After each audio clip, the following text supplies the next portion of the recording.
Hello children, today we will be dealing with a new topic that is fuels children, okay. As we are doing the lesson, as you all know, flame and combustion, from that we are going to start this topic that is fuels, okay children. Now what does this fuel mean? How can we define the fuel children? The chemical substances which on burning in oxygen they produce energy. They produce energy in the form of what? In the form of heat and light. They produce energy in the form of heat and light. So how can we define this term fuel?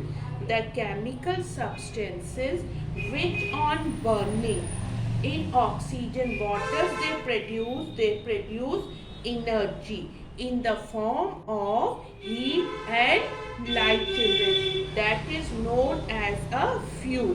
What is it known as? That is known as the fuels. Okay. Most of the substances used for burning, what are they known as? The substances which are used for burning, substances which are used for burning, the substances which are used for burning, what are they known as? They are known as fuels. What are they known as? They are known as fuels children. Okay, fine. This is the definition for the fuels. Substances that produce heat and light energy on burning, they are known as fuels.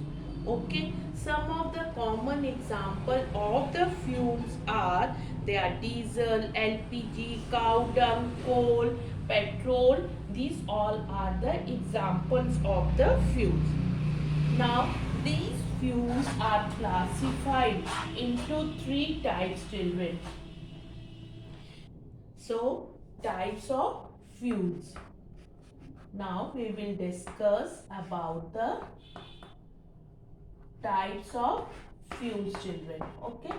Now, it is solid fuel, it is liquid fuel, solid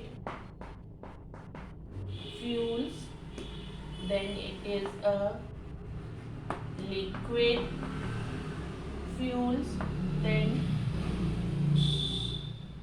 gaseous fuels. Fine children. Now what do you mean by the solid fuel? Fuels that exist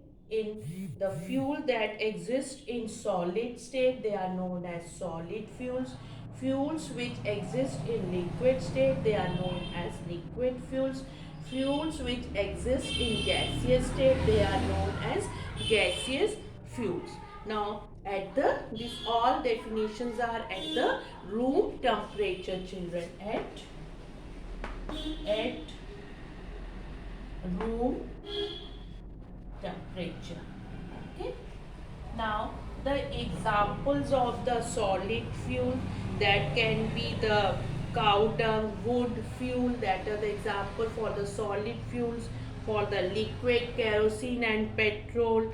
For this one, gaseous fuel, children, it can be natural gas, petroleum gas and biogas. These are the examples for the gaseous fuel. Okay, so now we know the definition of fuel, children. Then we discuss about the types of the fuels: liquid, solid and gaseous fuel. Now let us discuss about the characteristics of the ideal fuel. What are the characteristics of the ideal fuel that we are going to discuss right now, children? First, characteristics of the ideal fuel. First of all, first point we will be discussing about the high calorific value. High calorific value. Okay. Fine, children. So, Characteristics of the fuel. An ideal fuel should have high calorific value. Now this is fine. Now you want to know about this term. What does this calorific value mean, children? How can we define this term? The amount of heat produced. The amount of heat produced. The amount of heat produced in. We are discussing the definition of calorific value, children. How can we define it? The amount of heat produced in kilojoules. The amount of heat produced in kilojoules. The amount of heat produced in kilojoules.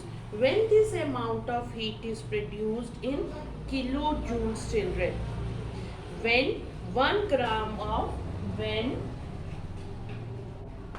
1 gram of fuel is burned, okay, the amount of heat produced in kilojoules. Amount of heat produced in kilojoules. When this amount of heat is produced in kilojoules, when this 1 gram of fuel is burned. Okay, so this is the definition for the calorific value. The amount of heat produced in kilojoules when 1 gram of fuel is completely burned. Now, the unit for representing calorific value is kilojoule. What is it, children? The unit is kilojoule. Okay. The unit is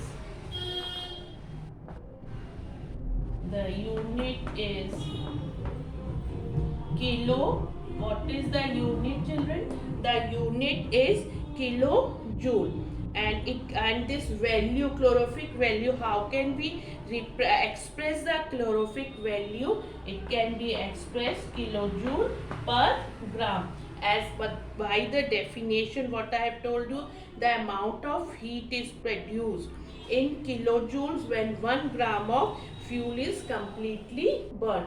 So this way we can express the calorific value, kilojoule per gram. Okay. Now the higher the calorific value of a fuel, the better is the fuel. When the fuel is better, when this calorific value is higher of the fuel, then it is said to be better. Okay, now we will be discussing about the term, children. Next term, that is efficiency, 100% efficiency. Let us discuss about the efficiency. Okay, children. Now, when a fuel is burned by a machine, when a fuel is burned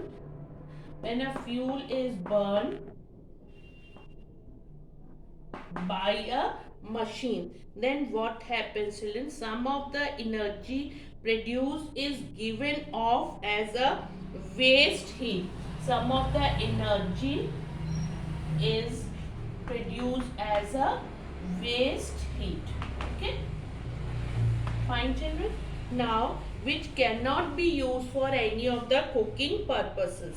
So, the proportion of energy from a fuel that is converted into a useful work, the proportion of that energy when it is converted for the useful work, children, by a machine, what is it known as? Fuel efficiency of a machine. When it is said to be fuel efficiency of a machine, when the proportion of energy from a fuel, that energy, as you know, when the fuel burns, that produces the energy, and that energy when it is converted into a useful work by what? By a machine. So it is said to be a efficiency of a machine.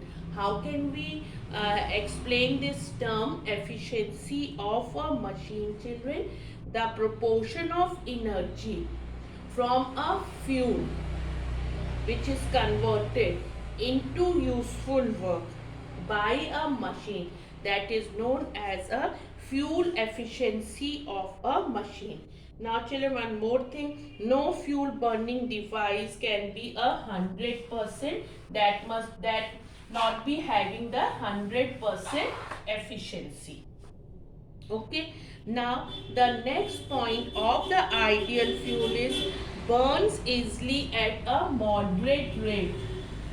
Second, we are discussing burns easily at moderate rate. Burns easily at moderate rate we are going to discuss now, children. Okay, so what happens in it, children? Burns easily at moderate rate. The moderate rate of combustion of the fuel. The rate of combustion of fuel should be such that heat is released in a controlled manner. The heat is released in a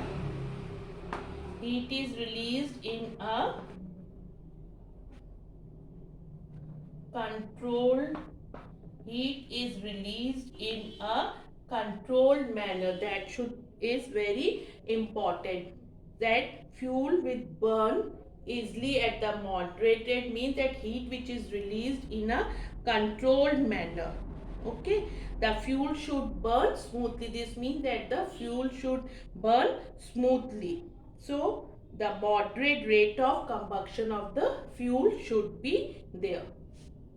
Now the next one is about, next we are going to discuss has a moderate ignition temperature, children. We are going to discuss the next has a moderate ignition temperature. Excuse me. Has a moderate ignition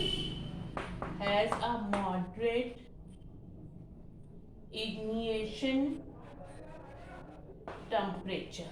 Okay, now what is this ignition temperature, children? It is the minimum temperature at which the fuel catches fire. What is it? It is the minimum temperature at which the fuel catches fire.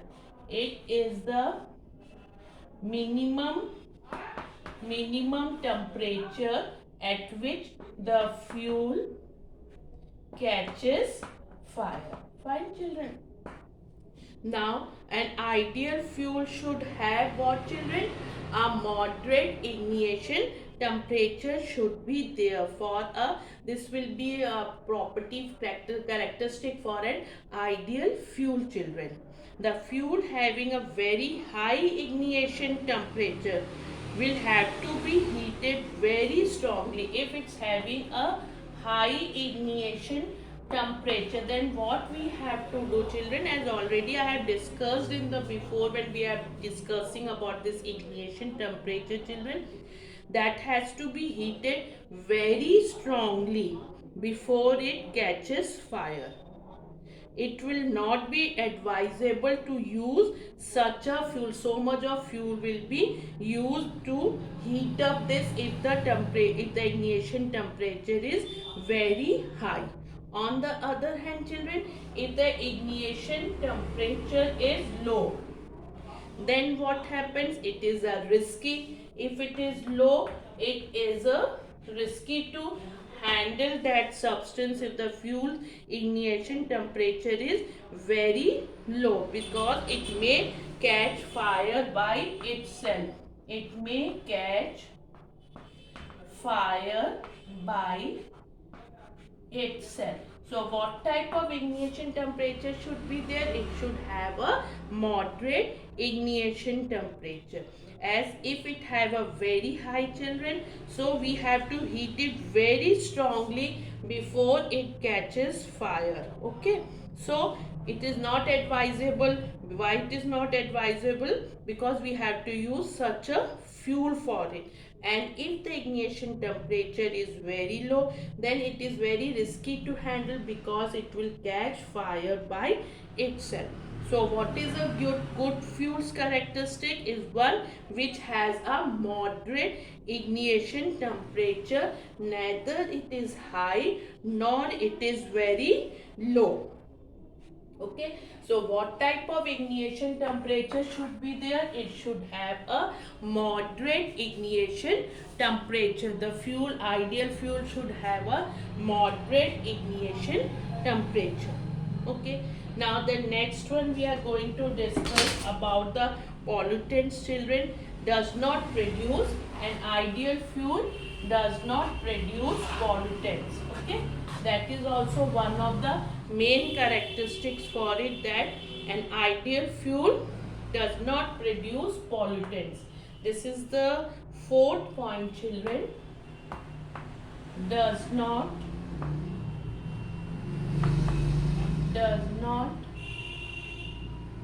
produce pollutants. Okay, this is also main point. It should not produce the pollutants. A fuel considered to be better if it does not produce the, which fuel is considered to be better? Which does not produce the pollutants. Okay, children, fine. So next point is cheap, readily available, and can be stored and transported easily. It is fifth point is that fuel should be cheap, okay, and easily available. Okay, it is readily available. It is cheap, readily available, and can be stored and transported easily. And transported easily. Okay, children? This is the fifth point for the characteristics of the ideal fuel, children. Easily availability. Okay, now easily availability, and it should be cheap also. The fuel should be readily available and cost effective. Okay, some fuel have all the characteristics of the ideal fuel. Some of the fuels, they have all the characteristics of the ideal fuel, children, such as they have high calorific value, they have moderate ignition temperature, moderate rate of combustion, but that fuel are expensive.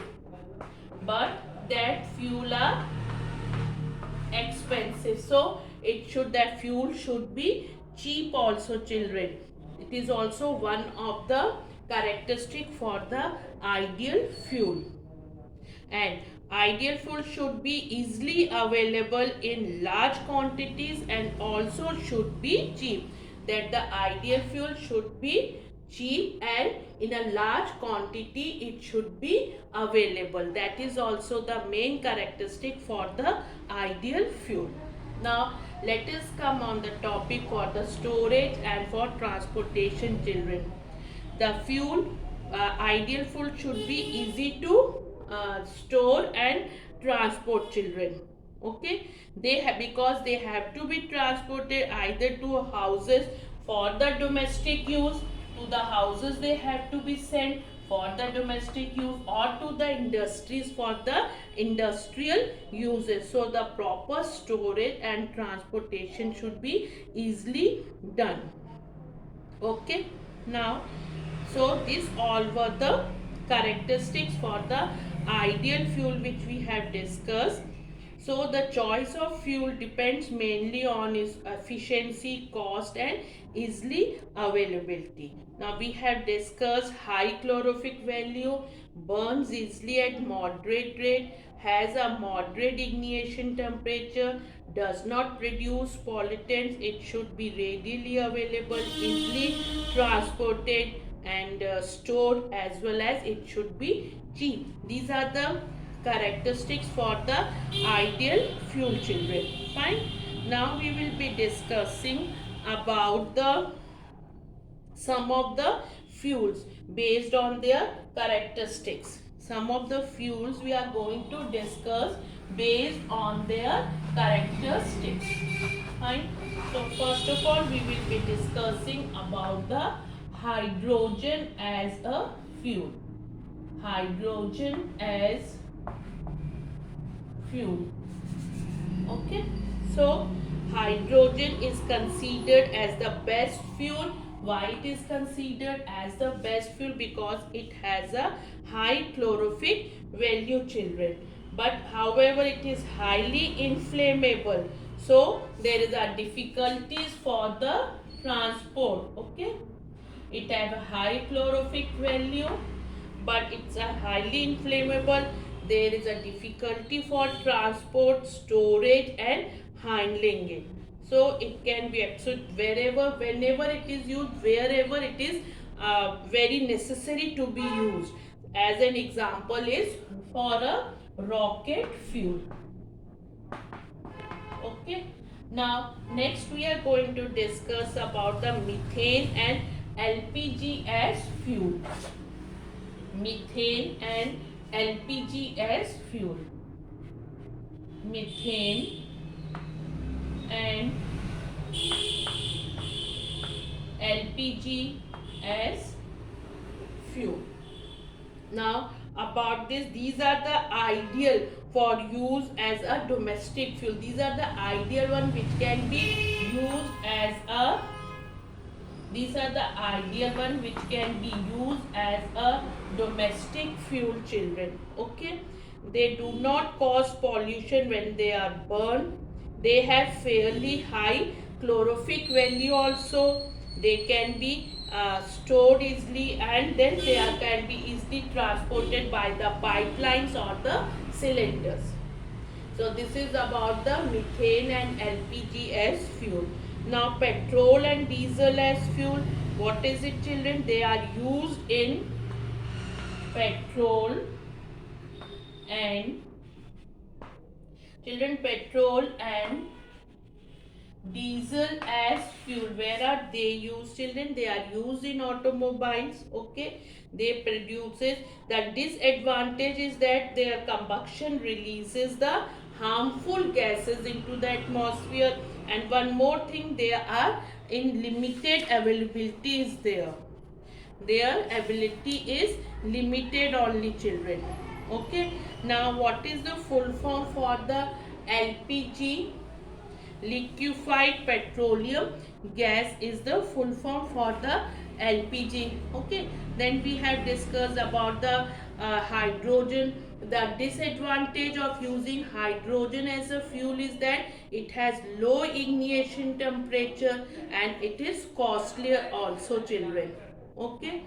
Then about the diesel and the petrol, what we have discussed right now, children, that they produces harmful gases. That is the disadvantage, and one more, their limited availability is the disadvantage for this one, petrol and diesel as a fuel. So this way, children, we have discussed about the fuel. Okay. So fine, children, have a nice day. Thank you.